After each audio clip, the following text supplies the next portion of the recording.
Hi friends, welcome to scan wave. അപ്പോൾ എല്ലാവർക്കും happy Vishu ആദ്യം തന്നെ വിഷയമാണ്.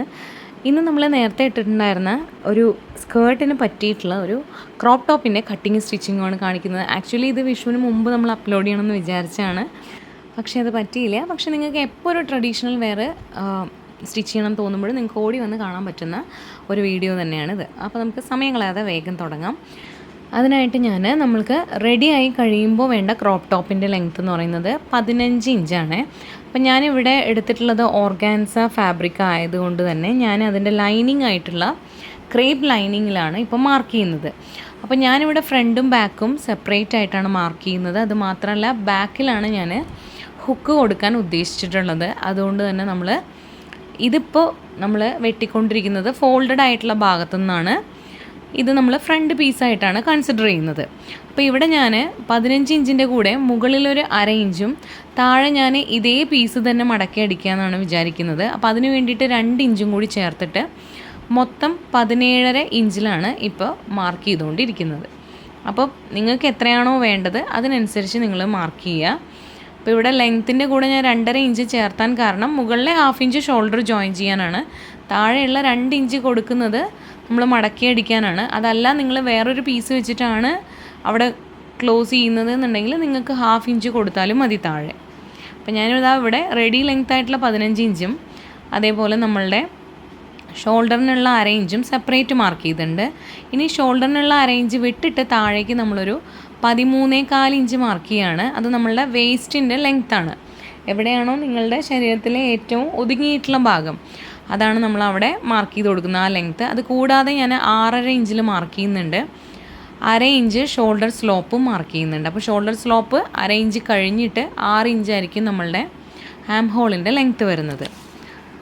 ഇനി വേണ്ടത് നമുക്ക് ഷോൾഡറാണ്. ഷോൾഡർ ഇവിടെ ആക്ച്വൽ ഷോൾഡർ വരുന്നത് 14 ഇഞ്ചാണ്. അപ്പോൾ അതിൻ്റെ പകുതി എന്ന് പറയുമ്പോൾ 7 ഇഞ്ചാണ്. പക്ഷെ നമ്മളിവിടെ ബാക്കിനൊക്കെ ഇറക്കം 4 ഇഞ്ച് വെക്കുന്നത് കൊണ്ട് ഞാനിവിടെ ഒരു 6.25 6.5 ഇഞ്ചിലാണ് ഷോൾഡർ എടുക്കുന്നത്. 6.5 ഇഞ്ച് ഞാനിപ്പോൾ എടുത്തിട്ടുണ്ട്.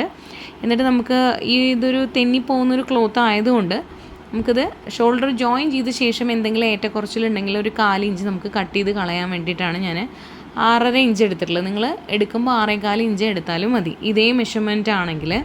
അതല്ലാന്നുണ്ടെങ്കിൽ എങ്ങനെയാണ് കഴുത്തിറക്കം അനുസരിച്ച് ഷോൾഡർ മാർക്ക് ചെയ്യുക എന്നൊക്കെയുള്ള വീഡിയോ നമ്മൾ നേരത്തെ അപ്ലോഡ് ചെയ്തിട്ടുണ്ട്. അപ്പോൾ എന്തെങ്കിലും ഡൗട്ട് ഉണ്ടെങ്കിൽ അത് കയറി കണ്ടു നോക്കണേ. അപ്പോൾ നമ്മളിത് അവിടെ 6 ഇഞ്ചിൽ ആം ഹോൾ ലെങ്ത്ത് വരച്ച ഭാഗത്ത് നമ്മളൊന്ന് സ്ട്രെയിറ്റൻ ചെയ്ത് കൊടുത്തിട്ടുണ്ട്.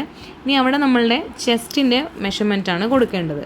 അപ്പോൾ ചെസ്റ്റ് റൗണ്ട് ബോഡിയിൽ നിന്നും മെഷർമെൻറ്റ് എടുക്കുമ്പോൾ നിങ്ങൾക്ക് എത്രയാണോ കിട്ടുന്നത് അത് ഡിവൈഡഡ് ബൈ 4 ചെയ്തിട്ട് നമുക്കൊരു 1/2 ഇഞ്ച് ഈസിന് വേണ്ടി ആഡ് ചെയ്യാം. ലൂസ്, അതായത് ബോഡിയിൽ നിന്ന് നേരിട്ട് മെഷർമെൻറ്റ് എടുക്കുമ്പോൾ നമ്മൾ ഈസിന് വേണ്ടി ആഡ് ചെയ്താൽ മാത്രമേ നമുക്കത് ബോഡിയിലേക്ക് നന്നായിട്ട് ഫിറ്റായിട്ട് ഇരിക്കുള്ളൂ.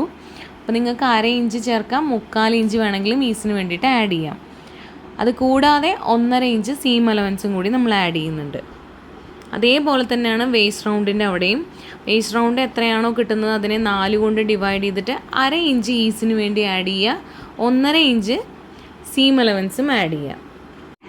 അതേപോലെ തന്നെ 15 ഇഞ്ചാണ് നമ്മുടെ ക്രോപ്പ് ടോപ്പിൻ്റെ ലെങ്ത്ത് എന്ന് പറഞ്ഞല്ലോ. അപ്പോൾ ആ 15 ഇഞ്ചിൻ്റെ അവിടെയും നിങ്ങൾ ബോഡിയിൽ നിന്നും മെഷർമെൻറ്റ് എടുത്ത് നോക്കുക, അതിനെ 4 കൊണ്ട് ഡിവൈഡ് ചെയ്യുക, എന്നിട്ട് 1/2 ഇഞ്ച് ഈസിന് വേണ്ടി ചേർക്കുക, എന്നിട്ട് 1.5 ഇഞ്ച് സീം അലവൻസും ചേർക്കുക, എന്നിട്ട് അതൊന്ന് ജോയിൻ ചെയ്ത് കൊടുക്കണം.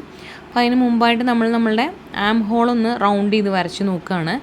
അപ്പോൾ ആം ഹോൾ ഇപ്പോൾ എടുത്തിരിക്കുന്ന 6 ആണ്. അതിൻ്റെ പകുതി ഇതുപോലെ മാർക്ക് ചെയ്ത ശേഷം ചെസ്റ്റിൻ്റെ ലൈനിലേക്ക് നമ്മൾ ഇതുപോലെ ഒന്ന് വരച്ചു കൊടുക്കുകയാണ് ചെയ്യുന്നത്. എന്നിട്ട് നമ്മളിതൊന്ന് മെഷർ ചെയ്ത് നോക്കണം. അപ്പോൾ നമ്മുടെ ബോഡിയിൽ നിന്നും കിട്ടുന്ന ആം ഹോളിൻ്റെ നേരെ പകുതി ഇതിലുണ്ടോ എന്ന് നമ്മൾ നോക്കണം. അതല്ലാന്നുണ്ടെങ്കിൽ നമ്മൾ കുറച്ച് കയറ്റിയിട്ടോ അല്ലെങ്കിൽ ഇറക്കിയിട്ടൊക്കെ നമ്മൾ വരയ്ക്കേണ്ടി വരും. അതും ഇതിന് മുൻപത്തെ വീഡിയോസിലൊക്കെ നമ്മൾ ഡീറ്റെയിൽഡ് ആയിട്ട് പറഞ്ഞിട്ടുണ്ട്. അപ്പോൾ ഇവിടെ എനിക്ക് ബോഡിയിൽ നിന്നും 16 ഇഞ്ചാണ് കിട്ടുന്നത്. അതുകൊണ്ട് തന്നെ എനിക്കിവിടെ മെഷർ ചെയ്യുമ്പോൾ 8 ഇഞ്ച് കിട്ടുന്നുണ്ട്. അതുകൊണ്ട് നമുക്ക് പ്രശ്നമില്ല, ഒരു 1/4 ഇഞ്ച് അങ്ങോട്ടും ഇങ്ങോട്ടും ആയാലും നമുക്കത്ര പ്രോബ്ലം വരില്ല. അല്ലാന്നുണ്ടെങ്കിൽ നമ്മൾ ഒന്ന് മാറ്റി വരയ്ക്കേണ്ടി വരും. ഇനി ഇതാ മിഡിൽ പോർഷനിൽ നിന്ന് ഇതാ 1/2 ഇഞ്ച് ഉള്ളിലോട്ട് മാർക്ക് ചെയ്തിട്ട് നമ്മൾ ഫ്രണ്ട് ആം ഹോൾ ഒന്ന് ഇതുപോലെ കുഴിച്ച് വരച്ചിട്ടുണ്ട്. എന്നിട്ട് നേരത്തെ നമ്മൾ മാർക്ക് ചെയ്ത് വെച്ച പോയിൻറ്റ്സ് ഒക്കെ ഉണ്ടല്ലോ, അതൊക്കെ ഒന്ന് ഇതുപോലെ ഒന്ന് ജോയിൻ ചെയ്ത് കൊടുത്തിട്ട് നമ്മളിത് കട്ട് ചെയ്യുന്നുണ്ട്. കാരണം നമ്മൾ നെക്ക് ക്യാൻവാസിലാണ് ചെയ്യുന്നത്, അതുകൊണ്ട് നെക്ക് ഇവിടെ മാർക്ക് ചെയ്യുന്നില്ല. ഇനി neck depth I mean neck വിട്ട് കഴുത്ത് അകലം കണ്ടുപിടിക്കാനാണെങ്കിൽ നിങ്ങൾക്ക് അപ്പോൾ ഇവിടെ ചെസ്റ്റ് വരുന്നത് 33 അപ്പോൾ ചെസ്റ്റ് ഡിവൈഡ് ബൈ 12 ചെയ്താൽ മതി. അപ്പോൾ ഏകദേശം നമുക്ക് 2.25 കിട്ടും. ഇനി താഴെ തൂങ്ങി പോവാതിരിക്കാൻ ഇതേപോലെ ഒരു 3/4 ഇഞ്ച് മുകളിലേക്ക് മാർക്ക് ചെയ്തിട്ട് ഇതുപോലെ ഒന്ന് ചെരിച്ച് വരച്ചു കൊടുക്കുന്നുണ്ട്. ഇനി നമുക്ക് എന്ത് ചെയ്യാം, കട്ട് ചെയ്തെടുക്കാം. അപ്പോൾ നെക്ക് ഞാൻ ഇതിൽ കട്ട് ചെയ്യുന്നില്ല, ജസ്റ്റ് ഇതുപോലെ ഒന്ന് മാർക്ക് ചെയ്തെന്ന് മാത്രം. ഞാൻ 2.5 ഇഞ്ചാണ് റെഡി ലെങ്ത്ത് കൊടുക്കാൻ ഉദ്ദേശിക്കുന്നത്. ഇനി ആ ഷോൾഡർ സ്ലോപ്പും അതിൻ്റെ സീം അലവൻസും കൂടി മാർക്ക് ചെയ്യുന്നുണ്ട്. പക്ഷേ ഞാൻ ഇപ്പോൾ കട്ട് ചെയ്യുന്നില്ല. എപ്പോഴും ഞാൻ ഷോൾഡർ ജോയിൻ ചെയ്ത ശേഷമാണ് ഈ സ്ലോപ്പ് കട്ട് ചെയ്തെടുക്കാറുള്ളത്. അല്ലാന്നുണ്ടെങ്കിൽ നമ്മൾ ഈ ഒരു ലൈനിങ്ങിനെ നമ്മൾ മെയിൻ ക്ലോത്തിലേക്ക് വെച്ച് കട്ട് ചെയ്യുന്ന സമയത്ത് അത് നേരാവണ്ണം നമ്മൾ വെച്ചിട്ടില്ല എന്നുണ്ടെങ്കിൽ ആ ഷോൾഡർ സ്ലോപ്പ് കൊടുത്തതിന് അർത്ഥമില്ലാണ്ടാവും. അപ്പോൾ അതുകൊണ്ടാണ് ഞാൻ എപ്പോഴും അങ്ങനെയാണ് ചെയ്യാറുള്ളത്. അപ്പോൾ നിങ്ങൾ കറക്റ്റായിട്ട് വെക്കാൻ അറിയുന്ന ആൾക്കാരാണെങ്കിൽ അത് അപ്പം തന്നെ നിങ്ങൾ കട്ട് ചെയ്തെടുത്തോളൂ. ഇപ്പോൾ നമ്മൾ കട്ട് ചെയ്തെടുത്തത് ഫ്രണ്ട് പീസാണ്. ഇനി നമ്മൾ ബാക്ക് പീസിന് വേണ്ടിയിട്ട് നമ്മൾ ഓപ്പൺ ആയിട്ടുള്ള ഭാഗത്ത് നിന്ന് ഇതുപോലെ ഞാനൊരു 1/2 ഇഞ്ച് മാറ്റി മാർക്ക് ചെയ്തിട്ടുണ്ട്. മറ്റേ 1/2 ഇഞ്ച് ഞാനവിടെ കട്ട് ചെയ്ത് കളയും, അതൊരു സേവേജാണ് അതുകൊണ്ട്. എന്നിട്ട് നമ്മൾ ഇതേപോലെ തന്നെ ആ ഒരു 1/2 ഇഞ്ച് മാർക്ക് ചെയ്ത ലൈനിൽ നമ്മളുടെ ഫോൾഡഡ് ആയിട്ടുള്ള ഭാഗം വെച്ചിട്ട് ബാക്കിയെല്ലാം ഇതേപോലെ തന്നെ ഒന്ന് മാർക്ക് ചെയ്തെടുക്കുന്നുണ്ട്. എന്നിട്ട് ബാക്ക് പീസ് നമ്മൾ കട്ട് ചെയ്തെടുത്ത ശേഷമാണ് ഫ്രണ്ടിൻ്റെ ആം ഹോളൊക്കെ നമ്മൾ കുഴിച്ച് വെട്ടുന്നുള്ളൂ. അപ്പോൾ അത്രയേ ഉള്ളൂ. എന്നിട്ട് നമ്മളിത് കട്ട് ചെയ്തെടുക്കണം. ഇനി നമുക്ക് വേണ്ടത് സ്ലീവാണ്. ആക്ച്വലി സ്ലീവിന് ഞാൻ ലൈനിങ് കൊടുക്കുന്നില്ല, ട്രാൻസ്പെറൻ്റ് ആയിട്ടാണ്, പക്ഷേ പഫ് സ്ലീവാണ് ചെയ്യുന്നത്. അതുകൊണ്ട് തന്നെ ഞാനിവിടെ ലൈനിങ്ങിൽ നിങ്ങൾക്കൊന്ന് വെട്ടി കാണിച്ചു തരാണ്. കാരണം ഓർഗൻസ ക്ലോത്തിൽ അത് മാർക്ക് ചെയ്ത് കഴിഞ്ഞാൽ നിങ്ങൾക്കത് കാണില്ല. ഞാനിവിടെ ഒരു ഷോർട്ട് സ്ലീവാണ് കൊടുക്കുന്നത്. അപ്പോൾ എത്ര ഇഞ്ചാണോ നമുക്ക് വേണ്ടത് അതിൻ്റെ കൂടെ 1 ഇഞ്ച് നമ്മൾ എക്സ്ട്രാ ആഡ് ചെയ്യണം. കാരണം മുകളിൽ ഷോൾഡർ ജോയിൻ ചെയ്ത് പോകാനും താഴെ നമുക്ക് ഒരു പീസ് വെച്ച് മടക്കി അടിക്കാനും വേണ്ടിയിട്ടാണ്. ഇനി നമ്മൾ ഫോൾഡഡ് ആയിട്ടുള്ള ഭാഗത്ത് നിന്നും ഇപ്പം ഞാനൊരു 6 ഇഞ്ച് മാർക്ക് ചെയ്യുന്നുണ്ട്. നിങ്ങൾക്ക് ഇത് 6 ഇഞ്ച് തന്നെ മാർക്ക് ചെയ്യണമെന്നില്ല. നമ്മൾ അവിടെ എത്ര മാർക്ക് ചെയ്യണോ അതിനനുസരിച്ചാണ് നമുക്ക് കിട്ടുന്ന പ്ലീറ്റ്സുകളുടെ എണ്ണം. അപ്പോൾ നിങ്ങൾക്ക് 3 ഇഞ്ച് മാർക്ക് ചെയ്യാം, 4 ഇഞ്ച്, 5 ഇഞ്ച്, അതൊക്കെ നമ്മളുടെ ഇഷ്ടമാണ്. അതിനുശേഷം നമ്മൾ ആസ് യൂഷ്വൽ എങ്ങനെയാണോ സ്ലീവ് വെട്ടുന്നത് അതുപോലെ വെട്ടുകയാണ്. ഞാനിവിടെ ഒരു 3.25 ഇഞ്ചും അതിൻ്റെ കൂടെ ഒരു പോയിൻറ്റും ചേർന്നിട്ടുള്ള പൊസിഷനിലേക്ക് ഇതുപോലെ ക്യാപ്പ് ഹൈറ്റ് മാർക്ക് ചെയ്തിട്ട് അവിടെ 8 ഇഞ്ച് ആ ലൈനിൽ മാർക്ക് ചെയ്ത് കൊടുക്കുകയാണ്. അപ്പോൾ ഇവിടെ നമ്മൾ എപ്പോഴും ബിഗിനേഴ്സിനൊക്കെ എളുപ്പമുള്ളൊരു സ്ലീവ് സത്യം പറഞ്ഞു കഴിഞ്ഞാൽ ഒരു പഫ് സ്ലീവാണ്. അതിൻ്റെ കാരണം എന്താണെന്ന് വെച്ച് കഴിഞ്ഞാൽ കറക്റ്റ് ഷേപ്പും കറക്റ്റ് മെഷർമെൻറ്റിലൊന്നും വേണമെന്ന് നമുക്ക് പഫ് സ്ലീവ് ആയതുകൊണ്ട് തന്നെ ഇല്ല. അപ്പോൾ നമ്മൾ 8 ഇഞ്ചിൽ മാർക്ക് ചെയ്ത ശേഷം 1.5 ഇഞ്ച് സീം അലവൻസ് മാർക്ക് ചെയ്തു. ബോഡിയിൽ 1.5 ഇഞ്ച് കൊടുത്തതുകൊണ്ട് നമ്മൾ ഇവിടെയും 1.5 ഇഞ്ച് തന്നെ സീം അലവൻസ് കൊടുത്തു. എന്നിട്ട് കൈ കൊണ്ട് ഞാൻ ഷേപ്പ് ചെയ്യാണ് ചെയ്തിട്ടുള്ളത്. പഫ് സ്ലീവ് ആയതുകൊണ്ട് നമ്മൾ കറക്റ്റായിട്ട് ഫ്രഞ്ച് കർവ് യൂസ് ചെയ്തിട്ട് ചെയ്യണം എന്നുള്ള ഒരു നിർബന്ധമൊന്നും നമുക്കിതിൽ ആവശ്യമില്ല. അതേപോലെ താഴെ കൈയിൻ്റെ വണ്ണം എത്രയാണോ അതിൻ്റെ കൂടെ ഒരു 1/4 ഇഞ്ച് നമ്മൾ ഈസിന് വേണ്ടി ആഡ് ചെയ്ത ശേഷം ഇവിടെ മാർക്ക് ചെയ്യണു. അതിന് ശേഷം 1.5 ഇഞ്ച് സീം അലവൻസ് ഇട്ടിട്ട് ഇതേപോലെ എടുക്കണം. ഇനി നമ്മൾ ഈ ഒരു പോർഷൻ കട്ട് ചെയ്തെടുക്കുകയാണ്. അപ്പോഴേക്കും മോൻ ഇവിടെ വന്നിട്ട് റെഡി ആയിട്ട് ഇരിക്കുന്നുണ്ട്. നമ്മൾ എന്താണോ കട്ട് ചെയ്യണം അത് കറക്റ്റായിട്ട് വലിച്ചെടുത്തിട്ട് പോകും. അപ്പോൾ നമ്മുടെ കട്ടിങ് കഴിഞ്ഞിട്ടുണ്ട്. അപ്പോൾ നമ്മളിതെല്ലാം തന്നെ ഓർഗാൻസ മെയിൻ ക്ലോത്ത് ഏതാണോ അതിലേക്ക് വെച്ചിട്ട് നമ്മൾ കട്ട് ചെയ്തെടുത്തിട്ടുണ്ട്. അപ്പോൾ ഞാൻ ഓർഗാൻസ ആയതുകൊണ്ട് തന്നെ തെന്നിപ്പോവാനുള്ള ചാൻസ് ഉള്ളത് കൊണ്ട് ഞാൻ കറക്റ്റായിട്ടുള്ള എല്ലാം കട്ട് ചെയ്തെടുത്തിരിക്കുന്നത്. കുറച്ച് എക്സ്ട്രാസ് ഇട്ടിട്ടാണ് കട്ട് ചെയ്തിട്ടുള്ളത്. അതുപോലെ ഇനി നമ്മളിതാ നെക്കിലേക്ക് നമ്മൾ ക്യാൻവാസ് ഒട്ടിച്ചെടുത്തിട്ടുണ്ട്. അപ്പോൾ നമ്മളിവിടെ ഒരു 5.5 ഇഞ്ചിലാണ് മാർക്ക് ചെയ്യേണ്ടത് ക്യാൻവാസിൽ. കാരണം നമ്മുടെ മുകളിൽ ഷോൾഡറിന് ജോയിൻ ചെയ്യാനുള്ള 1/2 ഇഞ്ച് നമ്മൾ കാൽക്കുലേറ്റ് ചെയ്തിട്ട് വേണം. എന്നിട്ട് ഇതേപോലെ ഒരു ഷേപ്പ് കട്ട് ചെയ്തെടുത്തു. പിന്നെ എപ്പോഴും ഞാനിപ്പോൾ ഇത് എളുപ്പപ്പണിക്ക് വേണ്ടി ചെയ്യുന്നതുകൊണ്ടും പിന്നെ നെക്കിൽ ഞാൻ ഹാൻഡ് വർക്ക് കൊടുക്കുന്നത് കൊണ്ടും നിങ്ങൾക്ക് ഇതുപോലത്തെ ട്രാൻസ്പെറൻ്റ് ആയിട്ടുള്ള തുണികൾ ചെയ്യുമ്പോൾ നിങ്ങൾക്കൊരു കോട്ടൺ ലൈനിങ്ങും കൂടി യൂസ് ചെയ്യാം. എന്നിട്ട് നെക്ക് കട്ട് ചെയ്യുകയായിരിക്കും നല്ലത്. കാരണം അല്ലാതെ നമ്മളിത് തിരിച്ച് മറിച്ചടിക്കുമ്പോൾ അതിൽ ആ ഒരു പീസുകൾ നമ്മൾ കട്ട് ചെയ്ത് കൊടുക്കുമല്ലോ നോച്ചസൊക്കെ, അങ്ങനെ കാണാനുള്ള ചാൻസസ് കൂടുതലാണ്. ഇവിടെ ഞാൻ ഇങ്ങനെ തന്നെ ചെയ്യുകയാണ്. കാരണം ഞാൻ നെക്കിൽ ഹാൻഡ് വർക്ക് ചെയ്യാൻ ഉദ്ദേശിച്ചിട്ടുണ്ട്. അപ്പോൾ അവിടെ ലേസൊക്കെ വെക്കുമ്പോൾ അതങ്ങനെ മറിഞ്ഞു പോയിക്കോളും. അതുകൊണ്ട് ഞാനിവിടെ ഈ 2 എണ്ണം മാത്രം വെച്ചിട്ട് തന്നെയാണ് സ്റ്റിച്ച് ചെയ്യാൻ പോകുന്നത്. അപ്പോൾ ആസ് യൂഷ്വൽ നമ്മളൊരു ബോഡി സ്പാർട്ട് അടിക്കുന്ന പോലെ തന്നെ നെക്ക് നമ്മൾ നല്ല വശവും ചേർത്ത് അടിച്ച ശേഷം എക്സ്ട്രാസ് ഇതേപോലെ കട്ട് ചെയ്തെടുക്കണു.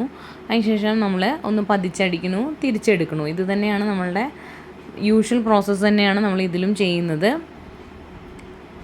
ഇതേപോലെ നമുക്ക് ബാക്ക് പീസും ചെയ്യണം. അതുപോലെ ഞാൻ ഇതിൽ എക്സ്ട്രാസ് ഇട്ടിട്ടാണ് കട്ട് ചെയ്തിട്ടുള്ളത് പറഞ്ഞല്ലോ. അതുകൊണ്ട് തന്നെ നമ്മൾ പിന്നെ എക്സ്ട്രാസ് എല്ലാം ഒന്ന് കട്ട് ചെയ്തെടുക്കണം. എല്ലാ സൈഡും ഒന്ന് സ്റ്റിച്ച് ചെയ്തും കൂടി എടുക്കണം. അപ്പോൾ ഇത് മുഴുവനായിട്ട് ഞാൻ കാണിക്കുന്നില്ലേ, കാരണം എല്ലാ വീഡിയോസിലും കാണിക്കുകയാണല്ലോ. അതുകൊണ്ട് നമ്മൾ സ്റ്റിച്ചിങ് പെട്ടെന്നൊന്ന് പറഞ്ഞു പോവുകയാണേ. അപ്പോൾ നമ്മൾ ഫ്രണ്ടിൽ ചെയ്ത പോലെ തന്നെ ബാക്ക് പീസിലും കംപ്ലീറ്റ് ആയിട്ട് നമ്മൾ സ്റ്റിച്ച് ചെയ്തെടുക്കണം. അപ്പോൾ അത് 2 പീസാണ്. നമ്മളത് സ്റ്റിച്ച് ചെയ്തെടുക്കുക, എന്നിട്ട് തിരിച്ചിട്ടിട്ട് ഒന്ന് മേലടി അടിച്ചും കൂടി കൊടുക്കണം. അതിന് ശേഷം നമ്മളിതാ ഇതേപോലെ വെച്ചിട്ടൊന്ന് ഷോൾഡർ ജോയിൻ ചെയ്ത് കൊടുക്കുകയാണ്. ഞാനിതിങ്ങനെ ഉള്ളിലേക്ക് ആക്കിയിട്ടോ അങ്ങനെയൊന്നുമല്ല ചെയ്യണത്, സാധാരണ മോഡലിലാണ് ചെയ്യുന്നത്. അപ്പോൾ നമ്മൾ ഇവിടെ ഷോൾഡർ ജോയിൻ ചെയ്യുന്ന സമയത്ത് ഞാൻ നേരത്തെ പറഞ്ഞല്ലോ, നമ്മൾ ഷോൾഡർ സ്ലോപ്പ് കട്ട് ചെയ്തെടുത്തിട്ടില്ലേ, അതിന് പകരം നമ്മളവിടെ ഒരു നോച്ച് ഇട്ട് കൊടുത്തിട്ടുണ്ട്. അപ്പോൾ അത് കണക്കാക്കിയിട്ട് നമ്മളൊന്ന് സ്റ്റിച്ച് ചെയ്തെടുക്കുകയാണ് വേണ്ടത്. നല്ല വശവും ചേർത്ത് വയ്ക്കുക, എന്നിട്ട് ഇതേപോലെ ഒന്ന് സ്റ്റിച്ച് ചെയ്ത് കൊടുക്കുക. ഇനി നമ്മൾ ഹുക്കും കൈയും വെക്കാനുള്ള പരിപാടിയാണ്. അപ്പോൾ അതിനായിട്ട് നമ്മൾ ബാക്ക് പീസിൽ ഒരു സൈഡിൽ ഹുക്ക് വെക്കാൻ വേണ്ടിയിട്ട് ഒരു 2 ഇഞ്ചിലുള്ള തുണി എടുത്തിട്ടുണ്ട്. അതിനെ 2ആക്കി മടക്കി നമ്മൾ ഇതേപോലെ സ്റ്റിച്ച് ചെയ്ത് കൊടുത്ത ശേഷം നമ്മൾ മുഴുവനായിട്ട് ഉള്ളിലേക്ക് മടക്കിയിട്ടൊന്ന് സ്റ്റിച്ച് ചെയ്ത് കൊടുക്കുന്നുണ്ട്. ഇവിടെയാണ് നമ്മൾ ഹുക്ക് വെക്കാൻ പോകുന്നത്. നമ്മുടെ ഹുക്കിൻ്റെ ബാൻഡ് നമ്മൾ ജോയിൻ ചെയ്തെടുത്തു. അത് അടുത്തത് ഐ ബാൻഡാണ്. ഐ ബാൻഡ് നമ്മൾ ബാക്കിൽ നിന്ന് ഫ്രണ്ടിലേക്ക് കൊണ്ടുവരിക ചെയ്യുക. അതായത് ഉൾവശത്ത് നിന്ന് നമ്മൾ സ്റ്റിച്ച് ചെയ്തിട്ട് ഫ്രണ്ടിലേക്ക് സ്റ്റിച്ച് ചെയ്ത് കൊണ്ടുവരികയാണ് ചെയ്യുന്നത്. ആ സ്റ്റിച്ച് ചെയ്യുന്ന സമയത്ത് തന്നെ നമ്മൾ എന്ത് ചെയ്യാം, വി ഷേപ്പിൽ കൊടുക്കുകയാണെങ്കിൽ നമുക്ക് ഹുക്ക് പിന്നെ എക്സ്ട്രാ നമ്മൾ തുന്നി പിടിപ്പിക്കേണ്ട കാര്യമില്ല. അപ്പോൾ അത് കുറേ പേർക്ക് അറിയാം. അപ്പോൾ ഇതുപോലെ നമ്മൾ താഴെ വരെ നമുക്ക് എവിടെയൊക്കെയാണോ ഹുക്ക് വെക്കേണ്ടത് അത് മാർക്ക് ചെയ്യുക. എന്നിട്ട് ഇതുപോലെ ഒരു 1.5 ഇഞ്ചോ 2 ഇഞ്ചോ ഗ്യാപ്പിലൊക്കെ മാർക്ക് ചെയ്യാം. മാർക്ക് ചെയ്തിട്ട് ഇതേപോലെ പതുക്കെ നിർത്തി ഒരു വി ഷേപ്പ് അടിക്കുക. എന്നിട്ട് വീണ്ടും താഴത്തേക്ക് കൊണ്ടുവരിക. എന്നിട്ട് ഇതേപോലെ ഒന്ന് സ്റ്റിച്ച് ചെയ്തെടുത്താൽ മതി. അപ്പോൾ ഇങ്ങനെ ഇതുപോലെ കറക്റ്റായിട്ട് വി ഷേപ്പിൽ നമ്മൾ സ്റ്റിച്ച് ചെയ്തെടുത്തിട്ടുണ്ട്. ഇനി നമുക്ക് സ്ലീവാണ് ജോയിൻ ചെയ്യാനുള്ളത്. സ്ലീവ് നമ്മുടെ പഫ് സ്ലീവ് ആയതുകൊണ്ട് തന്നെ നമ്മൾ കറക്റ്റ് സെൻറ്ററിൽ നിന്ന് ലെഫ്റ്റിലോട്ടും റൈറ്റിലോട്ടും തുടങ്ങണമെന്ന് നിർബന്ധമില്ല. അപ്പോൾ നിങ്ങൾക്ക് ഒരു സൈഡിൽ നിന്ന് തുടങ്ങാം, എന്നിട്ട് പ്ലീറ്റ്സ് ഇട്ട് തുടങ്ങാം, എന്നിട്ട് കറക്റ്റ് സെൻറ്റർ പോയിൻ്റ് എത്തുമ്പോൾ നിർത്തിയിട്ട് വീണ്ടും അടുത്ത സൈഡിലേക്ക് പ്ലീറ്റ് ഇട്ട് തുടങ്ങാം. ഇത് തന്നെയാണ് നമ്മൾ ഷോൾഡറിൻ്റെ അവിടെയും ചെയ്യേണ്ടത്, അതേപോലെ താഴെ കൈയിൻ്റെ അവിടെയും നമ്മൾ ചെയ്യേണ്ടത്.